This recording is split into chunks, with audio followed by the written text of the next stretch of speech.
দর্শক, শিরোনামে আপনারা শুনছিলেন ডাকসু জাকসুর পর চাকসুতেও বাজিমাত করল ছাত্র শিবির সমর্থিত প্যানেল। জয় পেয়েছে ভিপি, জিএস সহ ২৬ পদের ২৪টিতেই। এই প্যানেল থেকে ভিপি নির্বাচিত হয়েছেন ইব্রাহিম হোসেন রনি আর জিএস সাইদ বিন হাবিব। এই জিএস পদে বিজয়ী হয়েছেন ছাত্রদলের আইয়ুবুর রহমান তৌফিক। টানটান উত্তেজনার পর কাঙ্ক্ষিত ফল আসে রাতের শেষ ভাগে। দীর্ঘ প্রতীক্ষার ফল পেয়ে তাই এমন উচ্ছ্বাস বিজয়ীদের।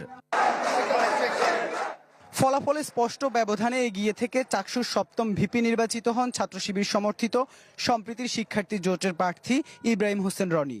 জিএস হন একই প্যানেলের সাইদ বিন হাবিব। তবে এই জিএস পদে জয় পান ছাত্রদলের আইয়ুবুর রহমান তৌফিক।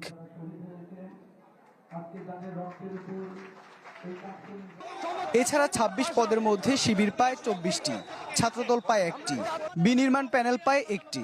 তবে ফলাফল তাৎক্ষণিক প্রত্যাখ্যান না করলেও নির্বাচনকে প্রশ্নবিদ্ধ বলছে ছাত্রদল। এর আগে সন্ধ্যার পর থেকে বিভিন্ন হলে ভোট গণনা শেষে ফলাফল আসতে থাকে নিয়ন্ত্রণ কক্ষে।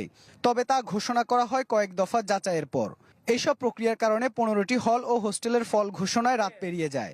অভিযোগের প্রেক্ষিতে স্থগিত রাখা হয়েছে 2টি হল সংসদের ফলাফল। কেন্দ্রীয় সংসদ ছাড়াও ফল ঘোষণা হয়েছে হল সংসদেও। চাকসুতে মোট ভোটার ২৭,০০০-এর বেশি হলেও ভোট পড়েছে ১৭,৭০০-র মতো, যা মোট ভোটের ৬৫%। ইবেন মির, চ্যানেল 24, চট্টগ্রাম।